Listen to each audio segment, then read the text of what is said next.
नमस्कार बच्चों, संस्कृत ज्ञान चैनल में आप सबका स्वागत है। और अब हम करेंगे सेकंड शिफ्ट हिंदी की सेकंड भाषा, द्वितीय भाषा के क्वेश्चन करेंगे। तो आप मिलान कर लीजिएगा कि पद्यांश में व्यक्त मुख्य संदेश किसके लिए है। यहाँ पर एक पद्यांश दिया हुआ है, इसमें बताया गया है कि इसमें मुख्य संकेत है वो किसके लिए है। मुख्य संदेश दिया गया तो ये है जागरण की प्रेरणा। इस पद्यांश में जागरण की प्रेरणा दी गई है। अगला क्वेश्चन है, पद्यांश में प्रभावी नाद सौंदर्य का कारण है। तो प्रभावी नाद सौंदर्य का कारण क्या है? द्वित्व व्यंजन प्रधान शब्द।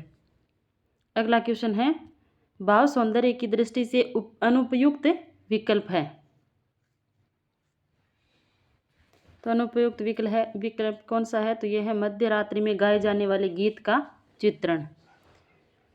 अगला क्वेश्चन है कि खग कुल कुल कुल सा बोल रहा पंक्ति में निम्नलिखित में से अलंकार कौन सा है? तो इसमें एक ही वर्ण आ रहे, तो इसमें होगा अनुप्रास अलंकार।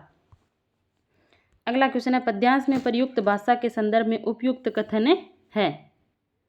तो इसमें होगा तद्भव एवं देशज शब्द प्रधान है। अगला क्वेश्चन है, वह कौन सा कौशल है जो मातृभाषा में तो सर्वप्रथम स्वाभाविक रूप से सीख लिया जाता है, लेकिन मातृत्तर भाषा में सीखने के अंतिम चरण में सप्रयत्न सीखा जाता है? तो ये है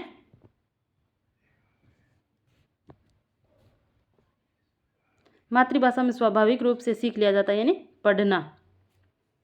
फिर अगला क्वेश्चन है, अनुलिपि, प्रतिलिपि, श्रुति लिपि आदि कार्य किस भाषिक दक्षता की प्राप्ति में सहायक है? तो ये सारी की सारी लिपि के जो भी आ रहे हैं वो लेखन से संबंधित है। अगला क्वेश्चन है, राजस्थानी काव्य की प्रसिद्ध कृति वीर सतसई किस कवि की रचना है? तो यह है सूर्यमल मिश्रण की।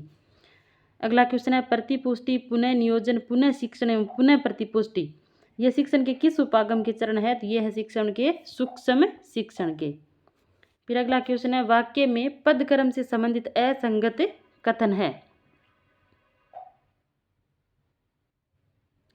तो असंगत इनमें कौन सा कथन है कि वाक्य में कर्ता और कर्म के बाद में क्रिया आती है? तो ये सही है। क्रिया विशेषण प्राय क्रिया के बाद में प्रयोग किया जाता है? नहीं, तो ये ही गलत होगा।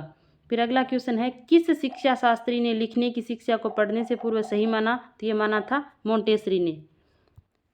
फिर अगला क्वेश्चन है, मौखिक एवं लिखित प्रश्नोत्तर द्वारा कितने भाषाई कौशलों का विकास किया जा सकता है? तो 4 कौशलों का। अगला क्वेश्चन है, निम्नलिखित में से उपलब्धि परीक्षण के निर्माण का पद नहीं है। तो इसमें कौन सा नहीं है? संप्रत्यय विस्थापित करना। फिर अगला क्वेश्चन है, 2 व्यक्तियों के काम की बातों में तीसरे का हस्तक्षेप करना। तो यह है दाल भात में मुसलचंद। फिर अगला क्वेश्चन रहेगा, कौन सी उद्योतन सामग्री शिक्षण में अधिक प्रभावी सिद्ध होगी? तो यह दृश्य सर्वे सामग्री। अगला क्वेश्चन है, मूल्यांकन उद्देश्यों की प्राप्ति की सीमा का निर्णय करने की प्रक्रिया है। यह कथन किसने कहा था? तो यह कहा था माइकेलिस ने। फिर अगला क्वेश्चन है कि वृक्ष शब्द में वर्णों का उचित क्रम क्या है? यानी वृक्ष को तोड़ने पर कौन कौन से वर्ण बनते हैं? तो पहले ये व, री, क, स और ए।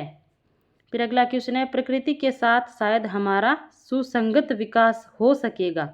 ऐसा क्या है कि हम सोच रहे हैं संभाव्य भविष्य काल के लिए। फिर अगला क्वेश्चन है, मातृ का तद्भव रूप है। तो इसका तद्भव रूप है माता। अगला क्वेश्चन है, पश्चिम शब्द में प्रत्यय है। पश्चिम में कौन सा प्रत्यय है? तो ये है इम प्रत्यय। अगला क्वेश्चन है, अश्वत्थ शब्द है। अश्वत्थ शब्द है तत्सम। फिर अगला क्वेश्चन है, निम्नलिखित शब्दों में से शब्दकोश में कौन सा शब्द सबसे बाद में आएगा? तो इनमें जितने शब्द दिए गए हैं उनमें से जो प्रयोजन है ये सबसे बाद में आएगा। फिर अगला क्वेश्चन रहेगा कि निम्नलिखित में से प्रय उपसर्ग से बना हुआ शब्द है। तो प्रय उपसर्ग से बना हुआ शब्द है प्रकृति। अगला क्वेश्चन है, संसार शब्द का संधि विच्छेद है। तो सम धन सार, डी। अगला क्वेश्चन है, जीव जंतु में समास होगा। तो जीव जंतु में द्वंद्व समास होगा। अगला क्वेश्चन है, प्राचीन शब्द है। तो प्राचीन शब्द क्या है? एक विशेषण है। फिर अगला क्वेश्चन है, मैं आता परंतु तुमने बुलाया नहीं। वाक्य में रेखांकित शब्द क्या है?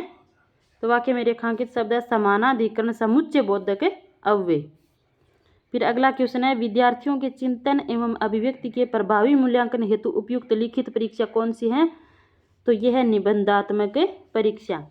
अगला क्वेश्चन है राजस्थानी भाषा के प्रसिद्ध रचनाकार याज्ञवेंद्र शर्मा चंद्र द्वारा लिखित नाटक कौन सा है? तो यह है धर्म युद्ध।